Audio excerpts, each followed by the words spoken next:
انصار سے نفرت، منافقت ہے، نفاق ہے۔ انصار نے صرف اتنا کہا تھا کہ ہم اس کی بیعت سے باہر نکلتے ہیں، یہ تو قاتل ہے۔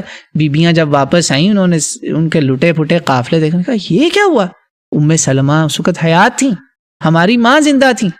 اس نے وہاں بھی لشکر کشی کی، اور جب وہ لشکر کشی کر رہا تھا لوگوں نے اس کو کہا کہ مدینہ پہ لشکر کشی نہ کرنا، اگر تم نے مدینہ پہ لشکر کشی کی تو یہ رسول اللہ کی حدیثیں سن لو۔ یہ حدیث اس کو سنائی کہ رسول اللہ نے کہا کہ اے اللہ، جس نے اہل مدینہ پہ ظلم کیا ان کو ڈرایا تو اس کو ڈرا، اور اس کے اوپر جس نے ان کو خوف میں مبتلا کیا، تکلیفیں دی، اللہ اس کو خوف میں مبتلا کرے، اس پر اللہ کی لعنتیں ہوں، فرشتوں کی لعنتیں ہوں، تمام انسانوں کی لعنتیں ہوں۔ رسول اللہ آپ کے میرے بہاف پہ لعنت کر گئے، والناس اجمعین، تمام انسانیت، مسلم غیر مسلم، سب کی لعنت پڑ گئی۔